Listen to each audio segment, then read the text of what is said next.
105,5 Folk Radio, informasi akurat untuk rakyat hebat.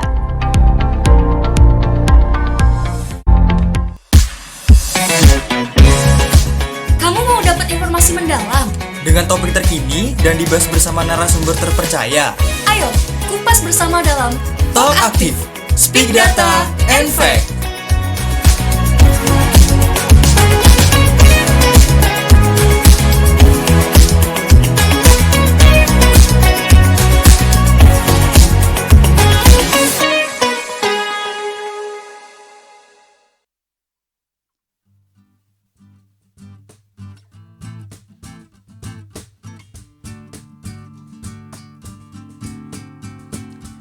Sudah lama tak terlihat oleh mataku. Tak sengaja aku temukan baju bekasku.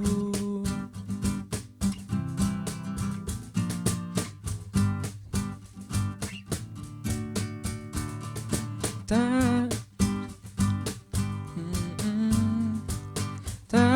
akan ku pakai lagi baju bekasku. Baju baru yang aku punya terasa nyaman.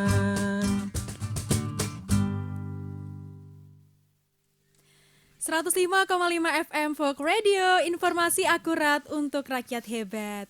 Selamat siang Sobat Folk, senang sekali saya Melia Putri dapat kembali hadir di ruang dengar Anda, tentunya di program kesayangan kita, Talk Active, Speak Data and Facts. Sobat Folk, kasus pakaian bekas impor ilegal menjadi masalah klis di Indonesia. Polemik ini menjadi dua mata pisau bagi pemerintah. Di satu sisi merugikan negara, namun di sisi lain menjadi mata pencaharian bagi masyarakat. Untuk membahas lebih lanjut, tentunya saya tidak sendirian, sudah ada 3 narasumber yang hadir di studio Sekolah Tinggi Multimedia Yogyakarta. Di samping kanan saya sudah ada Ibu Teresia Sumartini SIP MPA selaku Kepala Seksi Fasilitas Impor dan Ekspor dari Disperindak Daerah Istimewa Yogyakarta. Selamat siang Ibu. Selamat siang Mbak Melia. Mungkin sekarang tepatnya subkoordinator. Oh, subkoordinator. Oke, Ya. Baik Ibu.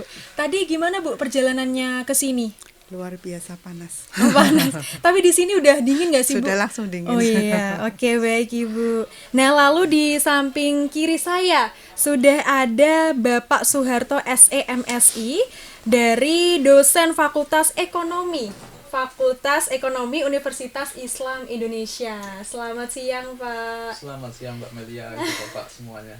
Iya, tadi gimana Pak? Sempat ngajar atau Oh nggak ada, iya, Mas? itu aktivitas yang rutin, wajib. Oke, baik. Lalu di samping kiri saya juga sudah ada Ibu Molly. Lebih tepatnya Mbak Molly ya?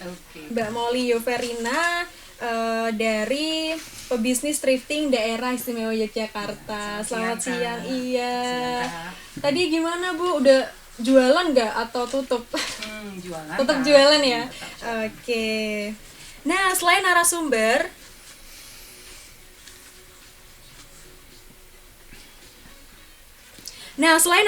sudah ada juga penonton yang hadir di studio.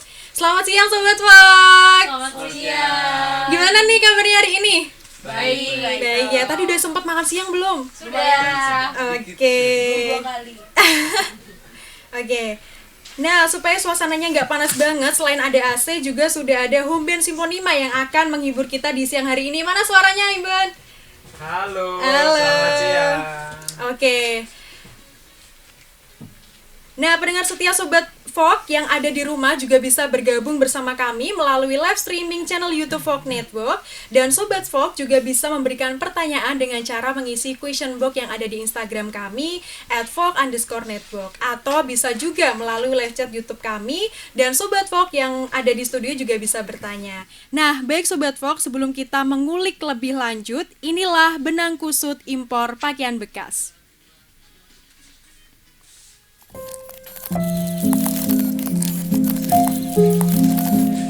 Agustus lalu, Menteri Perdagangan Zulkifli Hasan membakar 750 bal pakaian impor bekas ilegal senilai 9 miliar rupiah di Karawang, Jawa Barat. Hal ini dilakukan dalam rangka penegakan hukum terkait larangan impor pakaian bekas. Zulkifli Hasan mengatakan bahwa impor pakaian bekas dilarang karena berdasarkan hasil pengujian dengan 25 sampel pakaian bekas impor di Pasar Senen, Jakarta Pusat, terbukti mengandung jamur kapang. Selain itu, maraknya impor pakaian bekas bisa mengancam industri garmen dalam negeri. Pakaian bekas merupakan barang yang dilarang impornya berdasarkan Peraturan Menteri Perdagangan Nomor 40 Tahun 2022 tentang barang dilarang ekspor dan barang dilarang impor. Hal ini menimbulkan dilema tersendiri. Pasalnya, aturan ini dapat membunuh bisnis thrift shop yang sudah menjamur di Indonesia. Adinda Tenriangke Muhtar dari The Indonesian Institute mengatakan, impor baju bekas tidak perlu dilarang karena mengancam penghidupan thrift shop yang kebanyakan adalah usaha mikro kecil dan menengah yang sudah beroperasi sejak lama, seperti di Pasar Senen, Jakarta Pusat. Aturan perihal larangan impor pakaian bekas sejatinya sudah ada sejak 1982 dan terbukti tidak efektif. Simpang siurnya larangan pakaian bekas impor di Indonesia membuat bisnis pakaian bekas malah makin menjamur dan seolah legal. Kebanyakan pakaian bekas yang masuk ke Indonesia diimpor dari Singapura dan Malaysia. Pakaian-pakaian tersebut sebelumnya telah disortir di Jepang atau Korea Selatan. Impor pakaian bekas kebanyakan dikirim melalui jalur laut untuk meminimalisir campur tangan petugas. Berbagai modus dilakukan agar pakaian-pakaian ini sampai di tempat tujuan.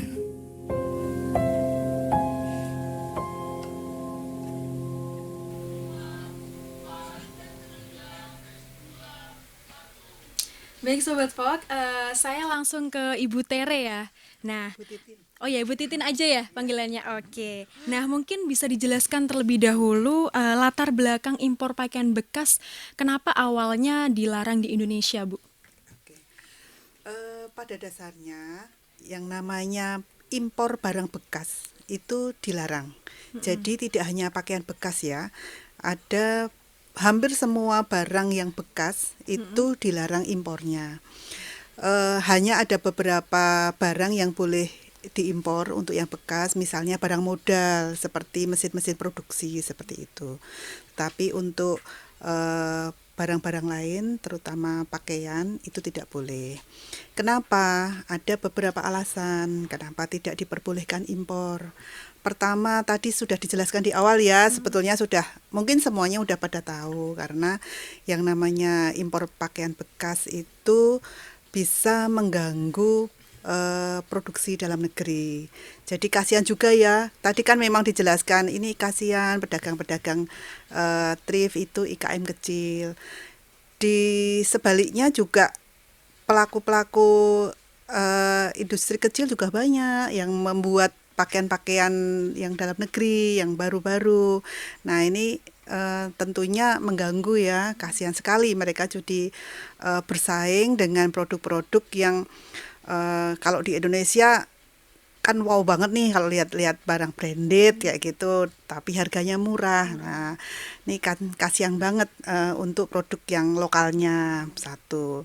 Yang kedua, tadi juga sudah dijelaskan, Kemendak tadi sudah melakukan uji sampel ya, bahwa ada jamur, ada bakteri di pakaian-pakaian bekas. Terus yang berikutnya, sebetulnya ini penting, kalau yang alasan terakhir ini mungkin bagi orang lain mungkin dianggap biasa, ini bagi saya penting, karena harga diri bangsa. Apa ya, kita akan seperti itu terus? Menggunakan barang-barang bekas milik orang lain. Istilahnya kita menggunakan nyun sewu ya, sampah dari luar negeri kita pakai dengan bangga seperti itu. Nah ini apalagi yang pakai anak-anak muda, aduh kok saya kasihan gitu, seperti itu. Nah ini dari saya pribadi ya, kebetulan kalau pemerintah pasti ada latar belakang alasan-alasan kenapa dibuat aturan itu tentunya untuk melindungi masyarakatnya. Oke, baik Ibu. Saya langsung ke Mbak Molly ya, sebagai pebisnis thrifting di daerah istimewa Yogyakarta. Nah, bagaimana Mbak menanggapi alasan larangan impor pakaian bekas ini? Silakan Mbak. Karena saya sudah bertahun-tahun bergelut di sini ya Bu, saya merasa kekhawatiran yang Ibu kemukakan tadi kayaknya nggak ketemu ke bisnis saya kayak gitu. Nah, satu yang pertama kan Ibu bilang tadi pemerintah melarang akan menekan atau membahayakan ke produksi dalam negeri. Kalau Mbak Molly rasa itu mungkin jauh tidak akan ketemu karena peminatnya thrift ini sama barang lokal kita itu ada masing-masing. Jadi tidak akan saling menjatuhkan kayak gitu.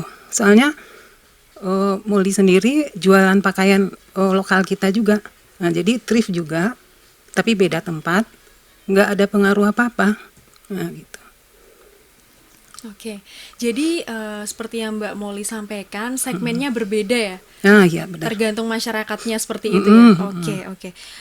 Saya langsung ke Bapak Soeharto ya. Nah, itu tadi Pak, terkait dapat mengancam industri garmen dalam negeri nih. Bagaimana pendapat Bapak? Silakan. Terima kasih Mbak Meli ya. Saya kira pendengar semua ya.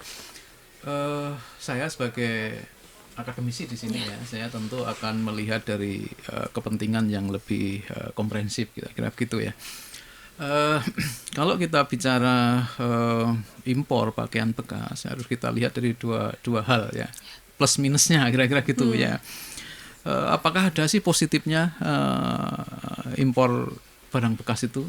Ya tentu saja ada, kan ini kan mengurangi pengangguran, kriminalitas dan seterusnya. Coba bayangkan aja kalau sedemikian rupa kemudian itu hilang pekerjaan itu, ya tentu saja akan terjadi soal-soal sosial ya yang luar biasa.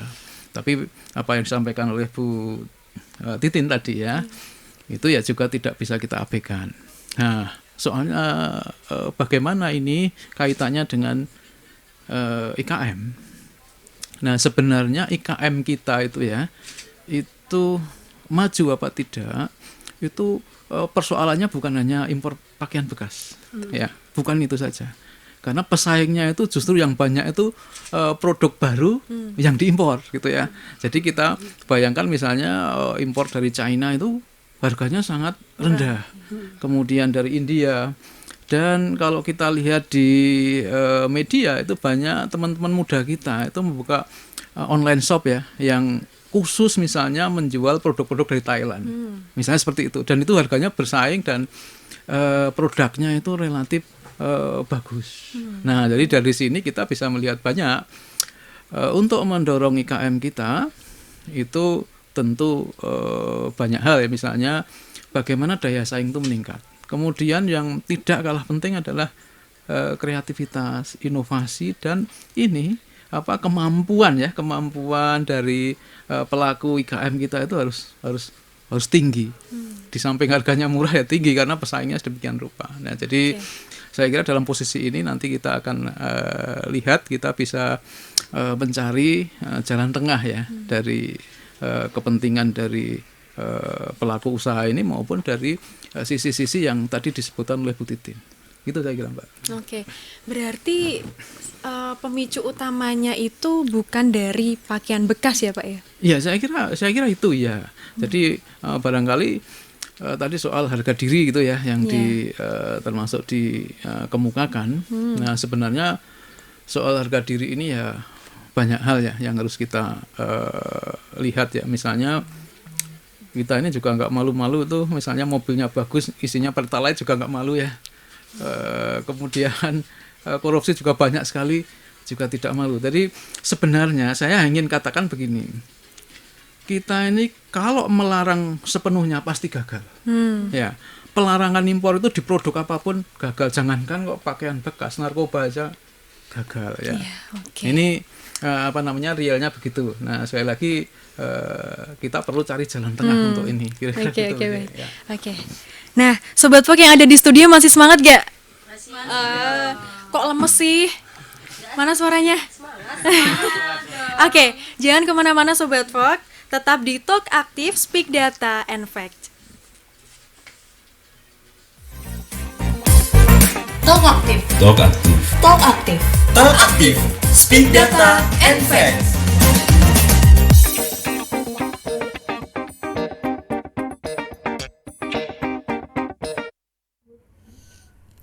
Lama banget sih. Udah janjian dari tadi nggak? Maaf ya, aku telat. Kamu lama banget sih. Bentar Yang. Yang? Kok aku baru lihat kamu pakai baju ini sih? Oh, ini aku baru beli di tempat thrifting kemarin. Barang impor lagi. Gimana? Keren kan? Murah lagi. Ih, gak banget. Kayaknya kita udah gak bisa sama-sama lagi deh, Yang. Kamu gak baca berita? Pemerintah itu larang kita buat beli baju impor. Gak bisa. Kita udah beda golongan. Kita udah berlawanan arah. Yang, kita bisa ngomongin baik-baik. Gak bisa. Kamu tuh masih sayang gak sih sama aku? Loh, aku masih sayang sama kamu. Bohong. Baju impor itu banyak jamurnya. Sama diri kamu sendiri, kamu tuh gak sayang, apalagi sama aku.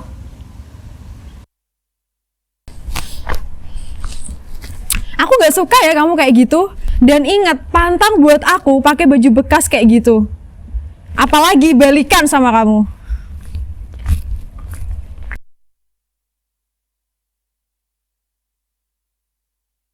Nah, kalian gak mau kan bernasib sama kayak si Ali yang disebut gak sayang sama badan sendiri gara-gara pakai baju import bekas? Ayo, lebih cintai produk-produk dalam negeri dan pakai pakaian yang aman bagi kesehatan. Gaya itu bonus, sehat itu harus. Talk Aktif. Talk aktif. Talk Aktif. Talk aktif. Speak data and facts.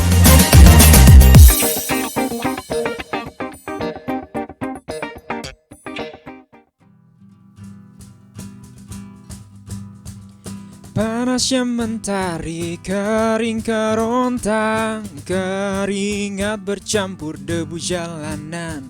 Selamat siang para pekerja keras, bagai api engkau menghala nafas. Puisi ini bagi mereka yang berjuang menjemput harapan, pahlawan yang berkorban demi cinta.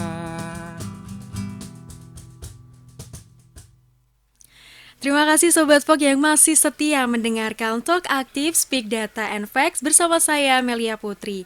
Nah Sobat Fok, baru-baru ini Menteri Perdagangan Zulkifli Hasan membakar 750 bal impor pakaian bekas sebagai bentuk komitmen pemerintah dalam proses pengawasan dan penegakan hukum terkait dengan pelarangan perdagangan dan perlindungan konsumen. Lalu bagaimana konsumen di lapangan menanggapi larangan impor pakaian bekas ini? Untuk lebih jelasnya, kita sudah terhubung dengan Ditya Restiawati. Silahkan laporannya.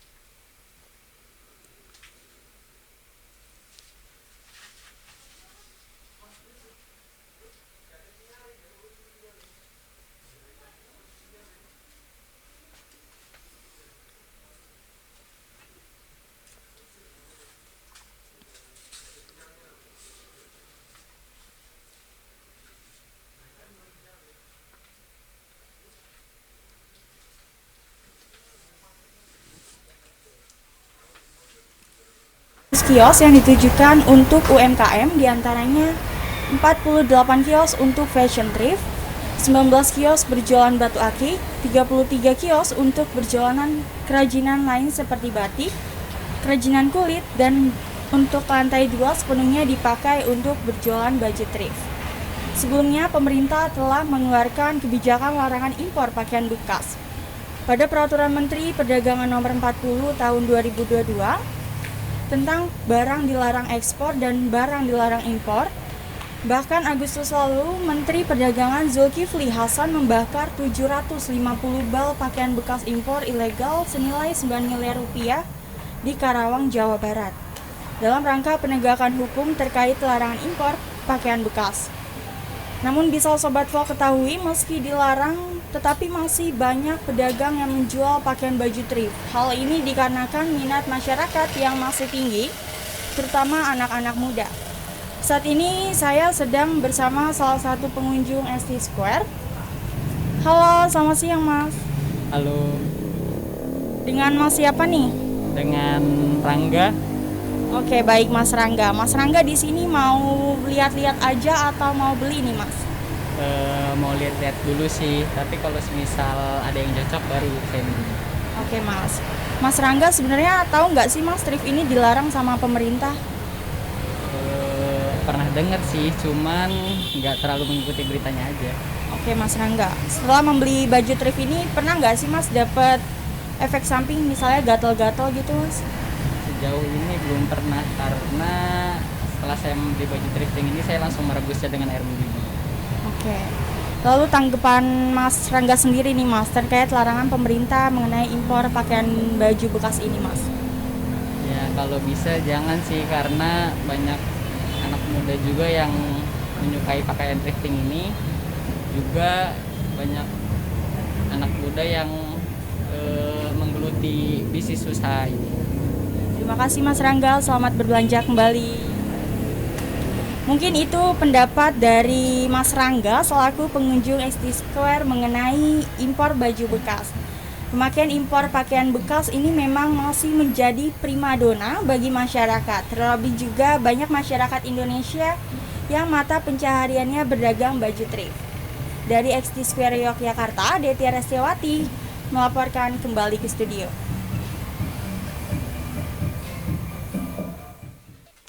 Baik, terima kasih Detia atas laporannya. Nah, saya langsung ke Ibu Titin ya. Nah, tadi pas di live report tadi Detia sudah mewawancarai salah satu konsumen bahwa tidak pernah ada keluhan Ibu seperti itu. Nah, kalau mungkin dari Ibu sendiri, apakah pernah menemukan konsumen pernah gatal-gatal, bahkan mungkin sampai penyakitan dan bahkan meninggal karena memakai pakaian bekas impor ini? Adakah aduan dari masyarakat mungkin, Bu? Mbak Melia, mungkin sampai saat ini sih belum ya. Saya belum pernah mendengar. Belum juga ada yang melaporkan terkait orang yang gatal-gatal atau apa ya, sakit karena pakai baju bekas. Itu memang belum ya. Cuman gini Mbak, orang Indonesia ini menurut saya kan memang orangnya kuat ya, istilahnya. Mungkin beda ya sama orang luar negeri. Kalau sama kesehatan gitu. Iya, kita kan kayaknya lebih kuat gitu loh. Makan makanan di pinggir jalan yang terbuka nggak masalah kayak gitu.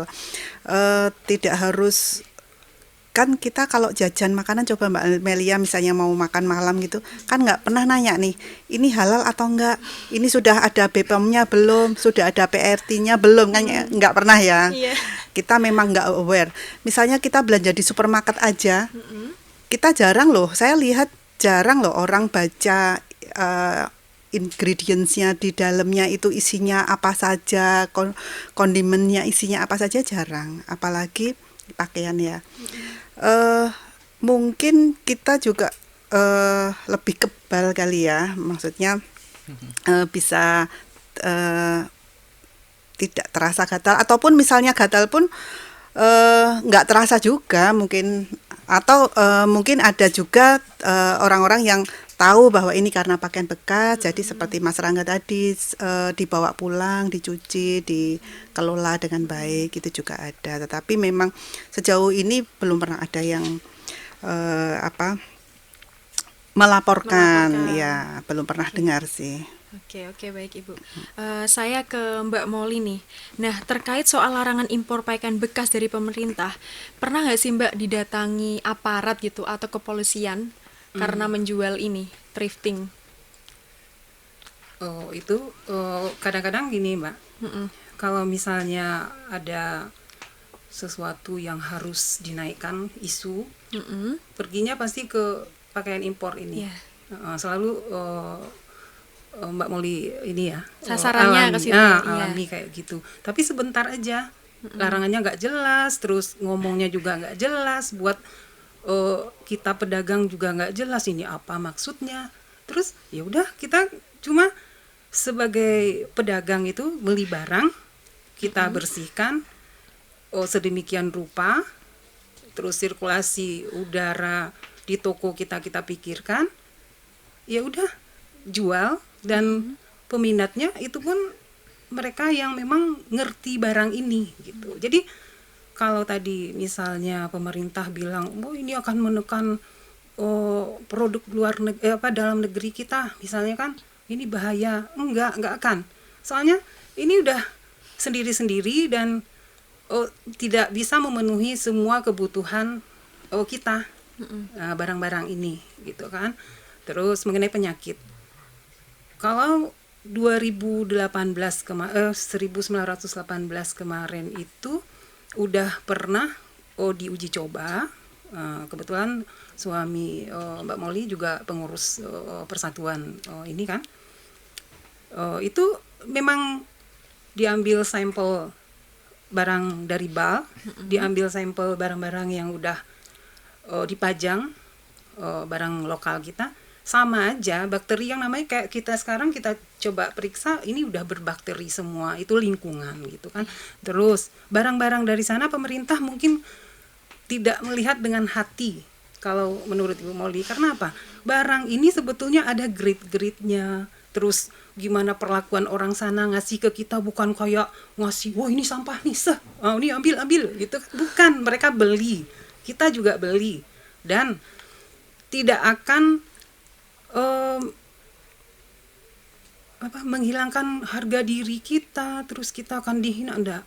Orang-orang luar itu konteksnya, kalau cara pikirnya tidak kayak kita. Mereka sportif.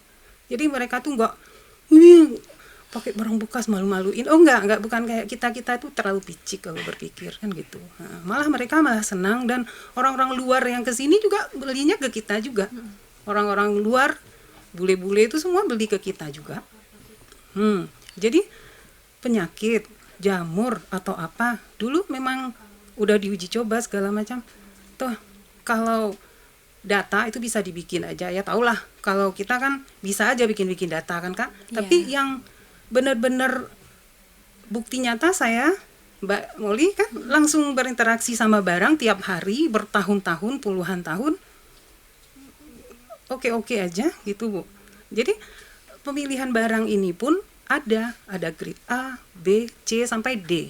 Nah, nanti kalau misalnya pemerintah ngatur itu mungkin bisa, misalnya kita coba ngambil barang yang ini misalnya kan, ya grade-nya A saja. Kalau Ibu pernah kepingin misalnya lihat barang yang grade A, pasti Ibu kaget sendiri, karena mereka memang kemas sedemikian rupa dan masih pakai label-label gitu. Jadi nggak kayak malah yang paling menjatuhkan itu malah loak-loak kita, yang maksudnya loak yang lokal, yang tidak memikirkan apakah ini berkualitas atau enggak, yang penting jual gitu. 2.000, 1.000. Kalau ini nggak ketemu barang kayak gitu. Soalnya barang ini memang barang-barang berkualitas yang mereka kirim gitu. Jadi bingung aja kok pemerintah nggak melihat langsung, cuma melihat balnya, tidak melihat gimana sistem bisnis ini sehingga berkembang di masyarakat, langsung main babat-babat, langsung amputasi. Aduh, udah nggak boleh lagi, dilarang, ini berbahaya, ini nggak akan ada ketemu kayak gitu. Saya yang menjamin, karena saya udah puluhan tahun berbisnis di sini gitu. Dan nggak akan menghilangkan harga diri kita. Karena apa? Yang menghilangkan, saya sering kayak ke Singapura aja lah yang dekat. Kita harus berpenampilan yang benar-benar, kalau dari Indonesia itu harus benar-benar kayak orang berduit banget. Karena apa? Dari Indonesia itu mereka taunya, ini kalau di Indonesia ini cuma dikirim pembantu-pembantu, pekerja-pekerja. Itu yang saya lihat sendiri dan saya alami sendiri. Mereka bilang orang Indonesia itu bodoh-bodoh ya katanya. Saya malah bingung, loh kok bisa gitu? Ternyata karena pemerintah kita ngirim tenaga kerja untuk yang rendah-rendah ke negara lain, nah gitu. Kalau ini kayaknya nggak merendahkan. Nah, saya mau misalnya berinteraksi langsung, membuktikan langsung di mana merugikan siapa dan apakah benar kekhawatiran pemerintah tadi. Saya menjamin ini akan ketemu jawaban kalau diskusi sama saya, soalnya saya udah puluhan tahun bisnis ini gitu. Oke. Mungkin saya ke Pak Soeharto ya. Nah, gimana nih terkait kebijakan larangan impor ini? Sudah efektifkah, Kak? Pak, ini. Jadi kembali saya tekankan ya. Jadi setiap kebijakan yang melakukan pelarangan total itu pasti gagal. Ya, pasti gagal. Itu melarang apa saja pasti gagal. Nah, oleh karena itu saya lebih cenderung ya, sekali lagi gini ya, jangan sampai memang negara kita tuh dibanjiri barang bekas, itu jangan sampai. Itu penting saya kira juga. Jadi jangan sampai ada kita menjadi trademarknya gitu seperti itu ya. Nah, oleh karena itu saya lebih cenderung untuk melakukan pembatasan. Ya, jadi tadi Mbak Molly juga mengatakan, misalnya dibolehkan untuk grade A sama B saja, ya, dengan treatment yang sedemikian rupa. Karena kalau saya membaca statementnya Pak Menteri misalnya ya, itu perdagangan barang bekas itu boleh, tapi yang lokal itu kan juga menurut saya nggak benar juga gitu ya, nggak benar juga. Jadi sebenarnya kalau alasan kesehatan misalnya, sebenarnya perdagangan barang bekas itu di luar negeri juga biasa. Ada garage sale misalnya ya, jualan sepatu, jualannya dengan jualan yang dengan harga murah dan sebagainya, itu ada juga. Tetapi sekali lagi memang tadi yang sampaikan Bu Titin, jangan sampai negara kita itu menjadi tempat begitu gitu ya. Nah, oleh karena itu justru saya menyarankan untuk pembatasan saja. Kemudian juga pelarangannya itu bukan pelarangan ya, pembatasan itu bisa melalui mekanisme perpajakan ya.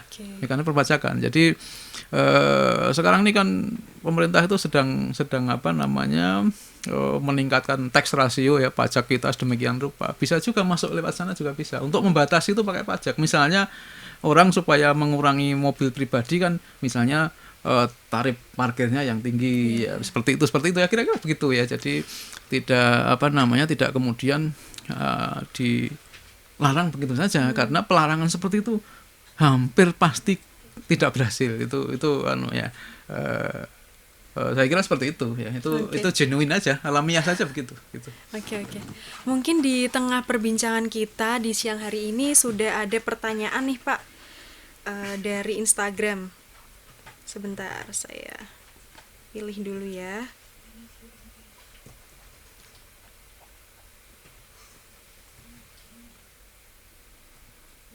Nah, ini ada pertanyaan dari Instagram, masuk di question box Instagram dari @gintarhanda. Nah, kalau misalnya memasukkan Balpres secara resmi dengan membayar pajak ke pemerintah, bukan secara ilegal atau penyelundupan, apakah bal impor akan terus dilarang? Bukankah akan menjadi pemasukan negara? Saya mau ke Ibu Titin, silahkan Bu. Ya, sampai saat ini kebijakannya adalah larangan. Iya. Ya, kalau kami selaku pemerintah daerah bukan pembuat kebijakan, kami adalah implementator ya. Kami adalah pelaksana kebijakan di bawah. Ya, kami hanya sesuai dengan aturan bahwa sampai saat ini aturannya kebijakan impor barang bekas termasuk pakaian itu dilarang.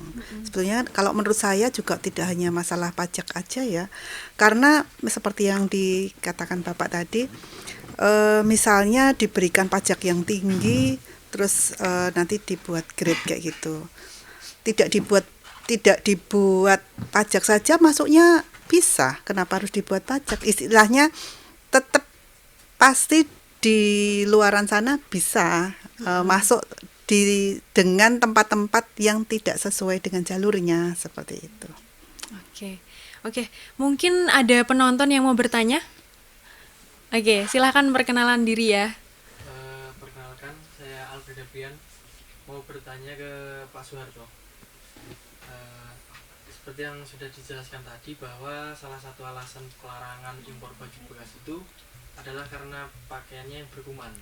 Namun menurut saya dengan adanya kuman dalam pakaian tersebut malah bisa membuka peluang usaha baru seperti bisnis pencucian baju bekas sebelum disetorkan ke pasaran.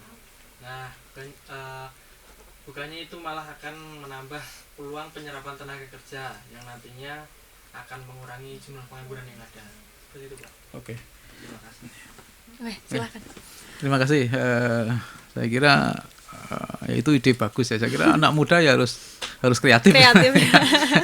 Salah satu kunci supaya kita berdaya saing adalah kreativitas. Nah, sekali lagi ya. Jadi semua yang yang kita lakukan kemudian menciptakan lapangan kerja tentu saja ada positifnya. Itu pasti. Tapi begini ya, jadi seperti tadi sudah disampaikan, jadi posisi saya ini betul-betul bicara dalam konteks yang komprehensif. Tadi disampaikan oleh Ibu ya, Bu Titin juga, bahwa selama ini kita melarang dan nyatanya masuk, ya, nyatanya masuk. Jadi kenapa saya sampaikan bahwa pelarangan itu pasti gagal, ya. Karena kita tahu bahwa bukan sekedar wilayah kita yang luas, ya, tetapi memang kita belum yakin dengan birokrasi kita, ya, belum yakin, ya. Kita tahu judi online, kita tahu tadi ya narkoba dan sebagainya, itu melibatkan birokrasi juga. Nah, saya kira lebih baik, saya kira tadi gitu ya. Jadi tidak usah dilarang dengan alasan-alasan ya, alasan kesehatan itu saya kira kok ya yang pasti justru kalau mau agak disosialisasikan itu justru harga diri itu ya kira yang mungkin masuk ya. Tapi kalau kesehatan saya kira kok barang bekas dari lokal ya pasti banyak kumannya juga. Ini baju saya mungkin banyak kumannya juga. Jadi saya sepakat ya, intinya pokoknya semua usaha inovasi menciptakan lapangan kerja itu oke gitu ya. Oke, terima kasih Brian atas pertanyaannya ya, dan Bapak Soeharto atas jawabannya. Gimana menjawab? Oke. Nah, mungkin kita akan lanjutkan perbincangan di sesi 3. Nah, Sobat Folk, jangan kemana-mana, karena setelah ini kita akan membahas bagaimana sih solusi yang tepat agar semua pihak bisa diuntungkan terkait kebijakan larangan impor pakaian bekas. Tetap di 105,5 FM Folk Radio, informasi akurat untuk rakyat hebat.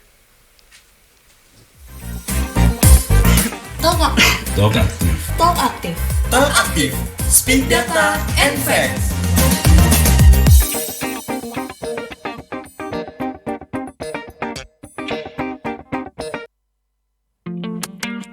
Sobat Folk tim yang suka belanja baju thrifting. Kalau gitu, aku ada beberapa tips nih buat Sobat Folk sebelum mulai thrifting. Pertama, pastiin secara detail baju yang dijual. Sekedar informasi aja nih buat Sobat Folk, kalau baju yang dijual di tempat thrifting itu nggak selalu baju bekas pakai, tapi juga ada baju baru yang cacat produksi. Kedua, sabar. Gak gampang emang cari barang yang paling bagus di antara barang yang lain. Mungkin Sobat Folk bisa mulai dengan baju yang sesuai dan cocok dengan selera kamu ya. Ketiga, barang second itu biasanya bisa ditawar dengan cukup mudah. Jadi buat Sobat Folk, jangan ragu menawar baju thrift yang mau dibeli. Nah, yang terakhir nih, selalu cuci dengan bersih hasil thriftingan kamu. Bisa dimulai dengan direndam air panas terlebih dahulu, agar bakteri dan kumannya mati ya. Gimana? Udah siap nge-thrift? Besok lusa sudah harus ada bagaimana? Oh ya nggak bisa, waktunya terlalu mepet. Tapi aku juga nggak punya waktu banyak, Pak. Aku perlu barang itu secepatnya. Aku harus memakainya di acara itu. Nggak bisa, Kia. Bapak keberatan. Dana untuk itu masih belum cukup. Loh kenapa? Stop.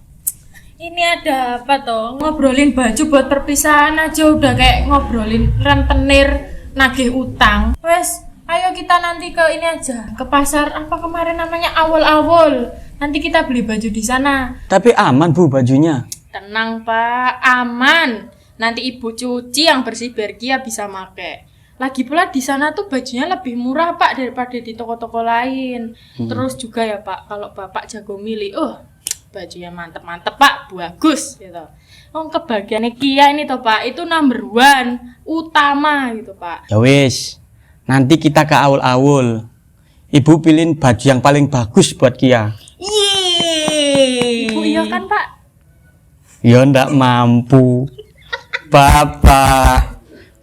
Selagi masih bagus, kenapa enggak? Pemakaian baju thrifting juga mengurangi resiko penumpukan sampah loh. Walaupun pakai baju bekas, tetap bisa bergaya. Apalagi di tengah suasana yang serba mahal ini lur. Tapi ingat, cuci dulu sampai bersih yo. Talk aktif. Talk aktif. Talk aktif. Talk aktif. Speak data and facts.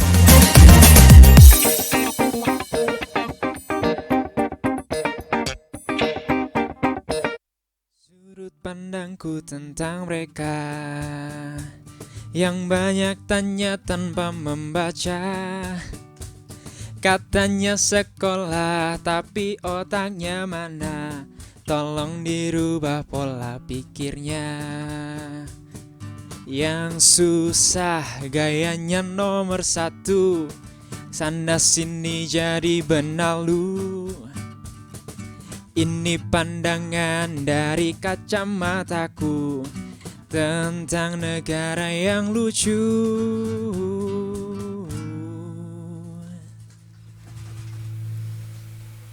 105,5 FM Folk Radio, informasi akurat untuk rakyat hebat. Terima kasih Sobat Folk, Anda masih mendengarkan Talk Aktif, Speak Data and Fact bersama saya Melia Putri. Nah Sobat Folk, sebelum kita melanjutkan perbincangan, ada tayangan spesial nih mengenai pendapat masyarakat tentang fenomena thrifting di Indonesia. Apakah masyarakat lebih memilih thrift atau pakaian baru? Dan berikut selengkapnya. Halo, aku Gamal, mahasiswa dari Kalimantan. Lebih ke thrift. Karena mungkin kalau thrift itu banyak variannya, terus harganya juga lebih terjangkau. Perkenalkan, nama saya Ifgun Agadri, saya mahasiswa dari Papua. Untuk saya pribadi, untuk saat ini saya masih prefer dengan baju baru. Hai, aku Marla, mahasiswi asal Bandung. Kalau aku baju baru sih, karena baju baru itu lebih terjamin kebersihannya. Halo, aku Ivoni, mahasiswa asal Padang. Kalau aku lebih suka thrift ya, soalnya aku tuh anaknya thrifting banget. Ya, kenalin, nama aku Aksa, aku mahasiswa asal Sidoarjo.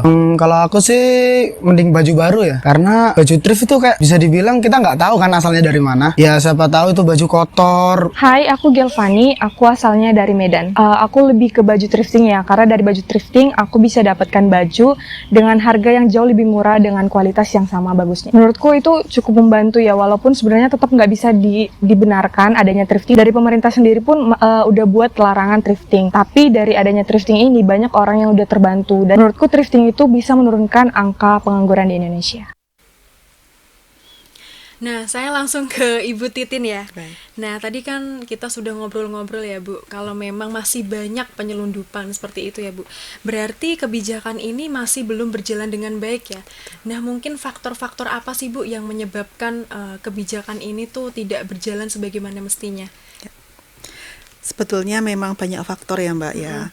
Utamanya karena memang permintaannya tinggi, jadi konsumennya banyak. Seperti tadi yang mahasiswa-mahasiswa tadi banyak ya yang memang lebih suka thrift karena harganya murah, modelnya bagus, seperti itu. Karena permintaan tinggi, tentunya penawarannya juga menjadi tinggi. Terus yang kedua, pada dasarnya sebetulnya pemerintah itu juga susah membedakan antara ini baju thrift yang berasal dari luar negeri atau bukan. Karena kan pada dasarnya seperti yang diketahui, kalau jual beli pakaian bekas yang dalam negeri kan boleh ya, diperbolehkan. Yang tidak diperbolehkan itu kan yang impor. Yang berikutnya adalah sebetulnya yang kita sasar itu bukan penjual baju bekasnya, tetapi importirnya. Sedangkan penjual-penjual baju bekas yang ada di kota-kota, ya tidak hanya di Jogja ya, di hampir semua kota, itu bukan importir. Mereka itu membeli kadang tidak dari importer, malah kadang hanya dari distributor. Jadi ini sudah tangan keberapa ya. Jadi yang disasar oleh pemerintah ketika untuk disangsikan bukan penjualnya, tapi importirnya sebetulnya. Nah, tidak mudah mencari importer baju bekas itu karena ya itu tadi ya, masuknya itu juga lewat berbagai macam cara. Kita tahu sendiri pulau kita banyak, bisa masuk dari lautan, bisa masuk dari daratan yang daerah perbatasan, dan ya banyak hal yang pengawasannya cukup sulit juga, dan tapi utamanya yang jelas konsumennya memang banyak ya. Nah, oleh karena itu kalau menurut kami sebetulnya lebih baik kita mengedukasi itu dari konsumennya.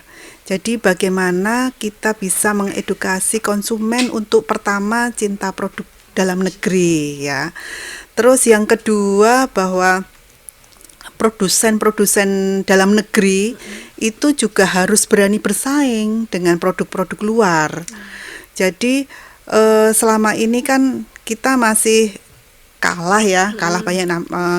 Nah, ini yang harus masing-masing UKM ini juga diedukasi juga, diberi banyak pelatihan juga, sosialisasi, insentif dan sebagainya yang membuat daya saingnya menjadi lebih berdaya ya, lebih kuat lagi, sehingga IKM-IKM ini mampu menjawab tantangan konsumen. Konsumen pengennya yang produknya seperti ini, yang sudah kece, yang sudah global ya, seperti itu, yang tidak seperti yang out of date sekarang. Nah, itu yang memang tantangan-tantangan dari pemerintah untuk banyak dibenahi seperti itu. Oke, baik. Saya ke Pak Soeharto ya mungkin ya. Nah, apakah bisnis thrifting ini nanti akan potensinya itu akan usaha dalam masa depan yang panjang gitu, Pak? Baik ya. Jadi ini semua kan tadi sudah disebut Bu Titin ya. Aktivitas ekonomi itu ya tergantung demand and supply gitu ya. Jadi sepanjang demand-nya masih banyak ya tentu ini akan bertahan lama. Ya, saya sangat yakin bahwa pelarangan ini tidak efektif. Ya, kecuali larangannya itu dibatasi, gitu ya. Jadi ada yang boleh, tapi ya ada yang boleh saja itu. Yang boleh apa, gitu ya. Jadi dengan begitu pengawasan lebih mudah, kemudian keterjangkauan lebih memungkinkan, sehingga segmen yang mengendaki itu masih bisa. Saya, keluarga saya, istri saya, anak saya itu nggak suka baju bekas, ya. Nggak suka ya, artinya memang itu segmen tersendiri gitu ya, segmen tersendiri. Jadi lebih baik, dan kami sekeluarga itu juga tidak suka branded palsu gitu ya, KW itu juga nggak suka gitu ya. Jadi lebih baik ya produk lokal sedemikian rupa ya, tapi asli misalnya begitu. Dan artinya sekali lagi ini adalah segmented ya, ini segmented. Jadi saya kira sepanjang ini masih ada ya akan panjang ya. Jadi saya kira membangun budaya penting, saya kira gitu. Oke, baik. Nah, mungkin ini ada sesi pertanyaan ya. Lagi saya buka, mungkin dari penonton mungkin ada yang mau bertanya. Saya mau bertanya. Oke. Kok orangnya sama terus ya? Oke, silakan. Saya mau bertanya.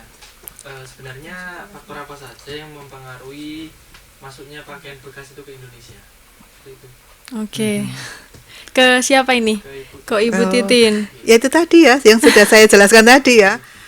Faktor utamanya itu karena teman-teman anak muda terutama ya, itu memang masih menginginkan, masih kebutuhannya masih banyak. Karena dianggap pakaian branded itu lebih bagus daripada pakaian lokal. Sudah branded kok murah lagi kayak gitu ya. Nah, ini tantangan memang bagi kita. Bisa nggak sih sebetulnya kita orang Indonesia itu kayak orang Jepang, kayak orang Korea kayak gitu ya, cinta produk lokal kayak gitu. Nah, kalau masing-masing konsumen semuanya itu sudah bisa menerapkan itu sendiri, sebetulnya tanpa larangan pun nggak laku ya istilahnya. Dan jangan khawatir yang terkait pelaku usaha yang thrifting ini, karena yang namanya pelaku usaha penawaran itu pasti akan mengikuti permintaan. Jadi kalau permintaannya produk lokal, pasti mereka akan mengikuti dengan menjual produk lokal, karena yang namanya pelaku usaha itu kan adaptif ya. Apa yang diminta itu yang yang dikeluarkan. Kalau saat ini yang diminta memang produk thrifting, mesti dari mereka juga akan menyediakan itu karena permintaannya itu. Nah, makanya sebetulnya kuncinya justru dari konsumennya. Ayo kita bangga pakai produk lokal seperti itu. Oke. Masnya udah pakai produk lokal belum? Sudah. Keren. Oke, baik, terima kasih Bu. Nah, mungkin terkait Mbak Molly nih, tadi kan Bapak Soeharto sudah menjelaskan kalau kebijakan ini tidak efektif. Nah, mungkin Pak Soeharto tadi memberikan satu tips kalau mungkin bisa dibatasi gitu. Kalau menurut Mbak Molly sendiri seperti apa? Ya, itu bisa saja kan, Kak. Kami sebetulnya rakyat ini ngikut aja sebetulnya. Mana yang bisa kami kerjakan, kami membuka lapangan kerja sendiri tanpa bantu tangan pemerintah, dan kami fight sendiri. Apa yang kami kerjakan itu bisa menghasilkan, bisa membuka lapangan kerja, ngapain tidak gitu kan. Dan barang itu pun ada dan peminatnya banyak banget. Dan itu bukan terbatas dari ini barangnya branded, itu enggak, bukan anak-anak muda aja, dari orang tua berkeluarga apa aja. Karena apa? Mereka dengan budget terbatas, mereka bisa memenuhi kebutuhan keluarga, permintaan dari untuk pakaian tadi misalnya kan, Kak. Nah, jadi otomatis kalau misalnya kita seperti harus cinta produk Indonesia, produk lokal kita cinta aja. Kayak Mbak Molly misalnya mau nyari barang yang nggak ada di sini, ya kita tetap nyari lokal. Dan Mbak Molly juga jual lokal, tapi sayangnya 60% dari jualan Mbak Molly itu malah produk Cina. Karena apa? Produk Cina itu kualitasnya bagus, harga murah, bisa kita jual tinggi, dan konsumen pun memang senang karena memang kualitasnya tuh bagus. Sementara kita udah pernah nyoba ngolah sendiri, beli bahan, pergi ke konveksi, dioret-oret, dijual harga sekian, nggak masuk. Jadi sebetulnya kuncinya kalau Mbak Molly rasa, kita sebagai bangsa Indonesia itu harus meningkatkan kualitas kita juga dalam bidang apa saja. Jangan terbatas ke pakaian aja gitu kan. Jadi kalau misalnya produk kita udah kualitas bagus, murah, terjangkau, pastilah semua akan ke sana gitu. Ngapain kita harus nyari-nyari, harus beli barang-barang luar kayak gitu. Sementara barang baru yang dari Cina, Thailand sendiri di toko Mbak Molly itu 60% isinya di sana. Yang lokalan kita itu yang murah-murah, misalnya kulot yang harga 35.000, 25.000. Tapi kalau yang udah 100 ke atas itu udah barang luar semua.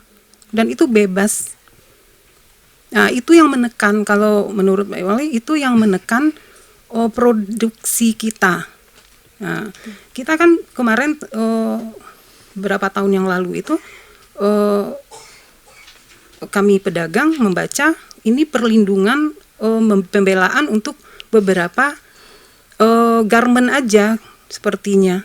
Jadi tanpa melihat sisi positif thrift ini gimana gitu kan. Nah itu. Jadi Mbak Molly berpikir jangan berpikir sempit lah gitu. Kalau melihat masyarakat, rakyat itu memang benar-benar dari hati. Jangan asal-asal ngomong-ngomong ini peraturan itu bisa dilanggar, bisa dipatuhi, bisa semua kayak gitu kan. Nah, jadi tergantung kitanya gimana mengemas ke masyarakat tadi kalau Mbak Molly rasa. Oke, terima kasih. Mungkin saya ke Bu Titin ini mengenai dampak. Nah, kalau Ibu Titin sendiri nih, menurut Bu Titin sendiri dampaknya tuh lebih banyak sisi negatifnya atau positifnya dari larangan ini, Bu? Tergantung dari cara melihatnya ya. Tergantung dari cara melihatnya. Jadi ya di satu sisi seperti yang Pak Prapto tadi bilang, ada dampak positifnya karena memberi lapangan pekerjaan. Tetapi ada dampak negatifnya juga karena ada pekerjaan lain yang tersaingi sebetulnya, dan itu milik pengusaha lokal. Kalau Mbak Molly tadi bilang bahwa segmennya beda-beda.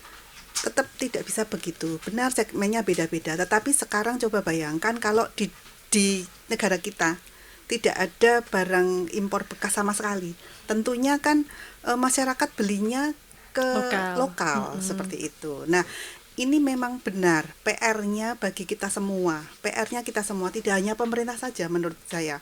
Semua pihak, baik dari masyarakat, dari pemerintah utamanya, dari akademisi, dari pelaku usaha, semua punya PR bersama bahwa ayo kita cinta produk dalam negeri, di mana tidak hanya dari sisi konsumennya saja, tetapi dari sisi produsennya, bahwa produsen itu juga harus naik kelas, harus meningkatkan kualitas, harus memenuhi tantangan dari masyarakat, kebutuhannya itu seperti apa. Saya yakin nanti suatu saat ketika kita sudah punya pemahaman yang sama, pasti jalan untuk menuju itu menjadi lebih mudah seperti itu. Oke, baik. Nah, ke Bapak Soeharto nih, mungkin gini Pak, larangan kebijakan ini tuh apa ya? Kan tadi tidak efektif, berarti perlu dikaji ulang ya Pak? Ya, saya kira memang semua kebijakan-kebijakan yang pelarangan secara total kayak gitu itu saya kira harus ditinjau ulang supaya apa? Yang membuat peraturan itu juga dalam posisi yang bangga gitu loh. Aturan saya itu efektif kan gitu loh. Nah, daripada aturannya luar biasa tetapi tidak dipatuhi kan itu juga soal ya. Jadi saya kira memang banyak hal ya. Jadi kalau kita mau membangun kebanggaan lokal, ya harus dimulai dari kan kita paternalistik ya, dari atas ke bawah ya, dari pemerintah ke masyarakat. Soal perizinan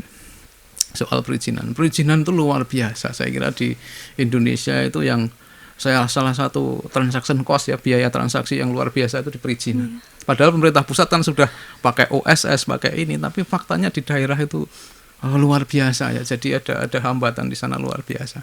Saya juga ngurusi soal bisnis ya, ada rumah sakit, ada hotel, itu luar biasa. Saya kira itu. Oke, baik. Berarti perlu dikaji ulang nih Bu. Oke, mungkin itu Sobat Fok program kita Talk Aktif. Nah, sudah tak terasa sudah 1 jam saya menemani Sobat Fok semua yang ada di studio maupun yang ada di rumah. Nah, mungkin bisa saya simpulkan bahwa memang impor pakaian bekas ini dilarang pemerintah dengan isu-isu kesehatan dan segi ekonomi, tapi perlu ditinjau ulang, perlu dikaji ulang dengan larangan impor pakaian bekas ini karena dinilai tidak efektif. Nah, mungkin juga turut serta masyarakat untuk berpartisipasi untuk mendukung dan mencintai produk lokal Indonesia. Nah, saya juga mengucapkan terima kasih kepada narasumber-narasumber kami. Ada Ibu Titin, ada Ibu Molly, dan ada juga Bapak Soeharto. Terima kasih sudah menyempatkan waktunya untuk ngobrol bareng, kita diskusi di tempat ini. Dan saya juga terima kasih juga sama penonton Sobat Fok di studio yang sangat heboh ini. Mana suaranya nih? Terima kasih atas partisipasinya, sudah memberikan pertanyaan juga. Dan tentunya saya juga mengucapkan terima kasih kepada Sobat Fok yang ada di rumah karena sudah setia mendengarkan program kami. Nah, saya Melia Putri dan kru bertugas pamit undur diri. Jangan lupa untuk selalu dengar dan saksikan Talk Aktif Speak Data and Fact hanya di 105,5 FM Folk Radio, informasi akurat untuk rakyat hebat. Nah, persembahan spesial terakhir nih dari Simfonima, Manusia-Manusia Kuat.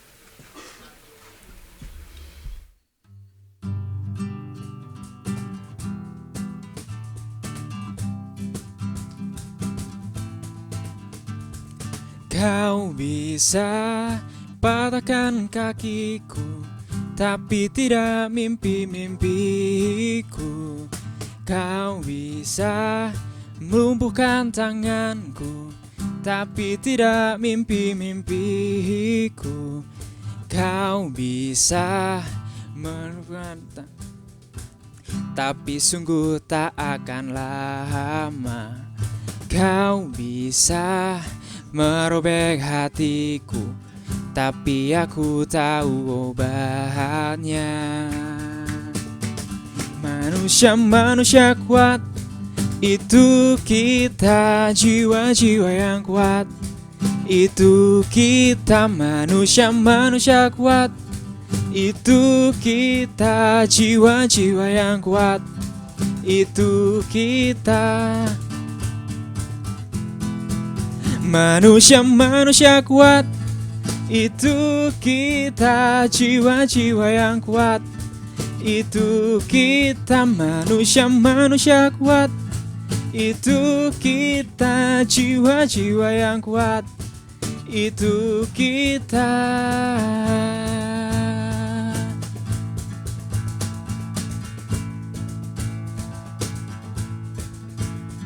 jiwa-jiwa yang kuat.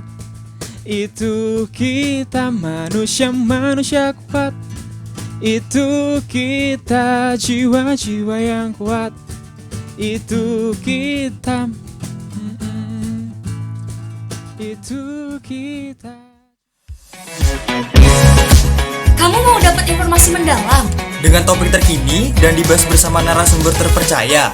Ayo, kupas bersama dalam Talk Aktif, Speak Data and Fact.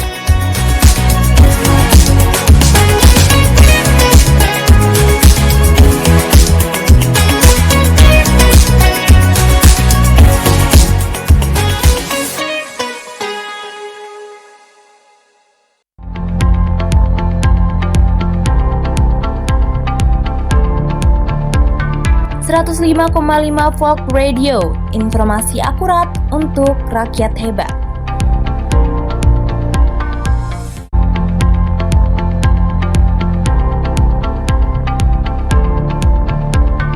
105,5 Folk Radio, informasi akurat untuk rakyat hebat.